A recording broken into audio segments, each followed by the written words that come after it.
The Utah Jazz have been contenders for years now, but is their time on top coming to an end? But before we start, don't forget to hit that like button and subscribe to the channel, as it really helps the channel grow.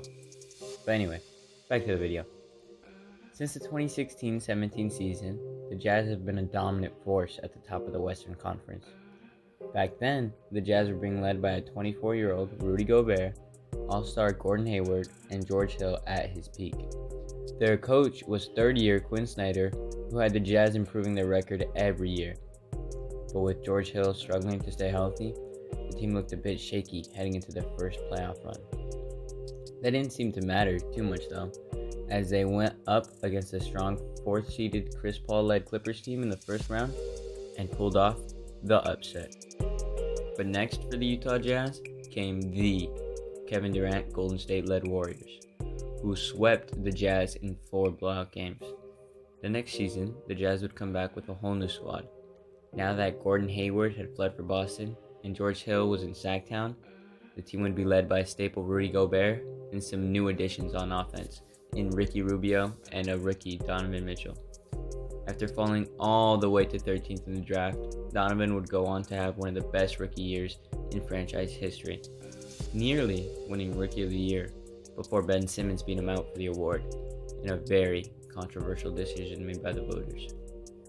The Jazz would come back into the playoffs the next year with first-time Defensive Player of the Year Rudy Gobert leading the squad in as a 5th seed for back-to-back years, but this time they had a rookie as their X factor. After 6 grueling games against the 4th-seeded Thunder, they headed down south to take on the 1-seeded Houston Rockets in the second round, where they were led by elite guard combo James Harden and Chris Paul, and this disgustingly good duo made quick work of the young Utah Jazz squad in only 5 games. But coming into the 2019 season, the Jazz felt good about their core, especially with players like Royce O'Neal and Donovan Mitchell going into their sophomore seasons. This team didn't face any serious injuries this season, so they were hoping to improve upon themselves and make it to the Western Conference Finals, especially after ending the season with a respectable 50 wins. Those dreams were very short-lived, however, as the Jazz came into the playoffs against, you guessed it, the Houston Rockets yet again. And this time, James Harden was on a mission this year to finally be a champion, and he wasn't going to let any Utah Jazz squad get in the way of that. Harden would go on to dominate the series, averaging 28 points, 7 rebounds, and 8 assists, putting this Jazz team away in the very first round. And after 3 straight years of performing poorly in the postseason, the front office realized it was time for a change. The front office went into the 2019 offseason with an aggressive approach, as they'd go out and sign versatile scorer Bojan Bogdanovic to a 4-year, $73 million deal, and trade for iconic Grizzly star Mike Conley, only giving up 2 future firsts, Grayson Allen and Jay Crowder.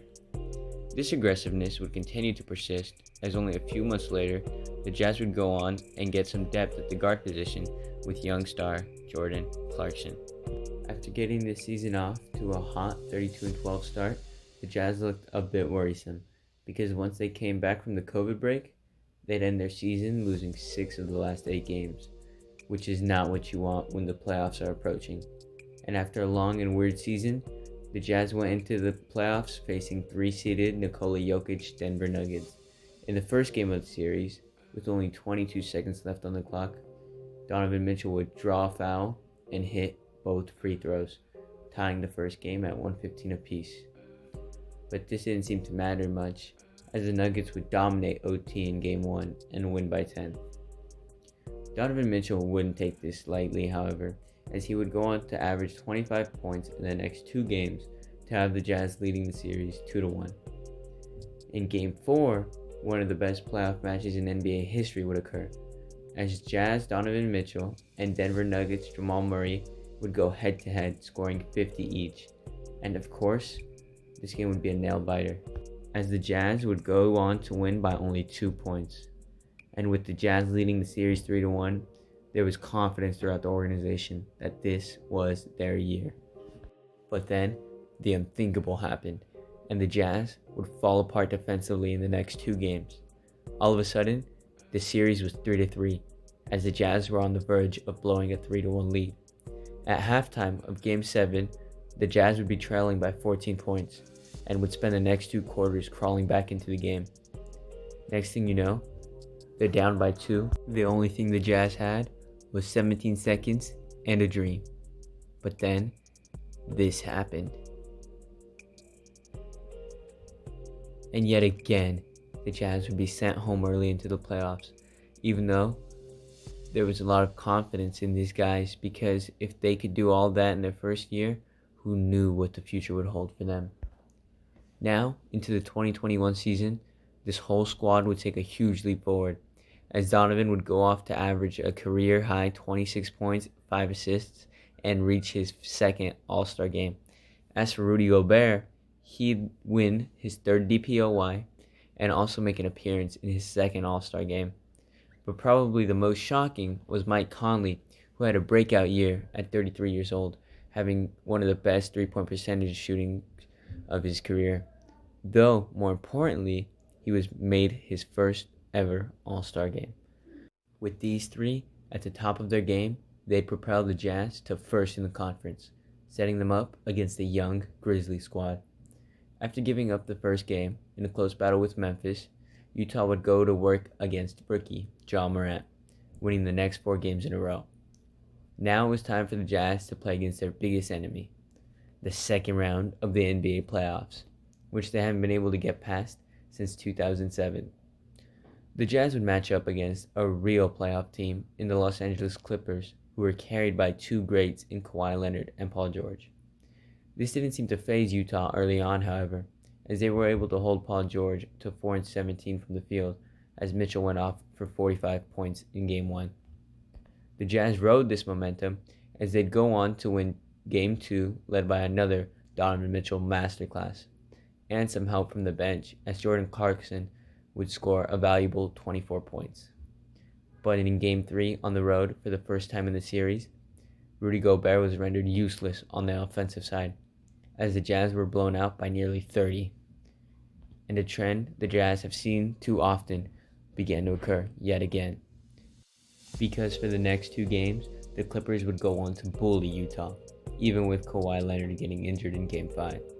Now heading into Game 6 of the series, the Jazz did not look good, with the Clippers having all the momentum, and being at home, it almost seemed inevitable that Los Angeles would win the game. But after years of heartbreak, Donovan Mitchell wasn't going to go out lightly. Stepping up in the moment, he had the Jazz squad leading by 22 points at halftime. Then something unexpected happened. Bench player Terrence Mann would come out of nowhere and score 25 points for the Clippers, helping them soar past the Jazz as they'd win the game. Now it seemed as the Jazz have seen it all in the playoffs, from blowing huge leads in the series to getting outplayed by bench players when it mattered most. But this Jazz team isn't one to throw in the towel, as we all know. So the Jazz would put their head down the next offseason and just focus on making themselves better. Only by adding some veteran leadership in 35-year-old Rudy Gay and some much-needed center depth with the acquisition of Hassan Whiteside. This seemed to have worked for them, as this current season they are sitting at 5th in the West and looking to match up against a mean Luka Doncic-led Maverick squad this postseason. And with only a few days left before the beginning of the season, it seems as though if the Jazz fail one more time in the playoffs, the front office might blow this team up. Who knows what the future holds for this organization.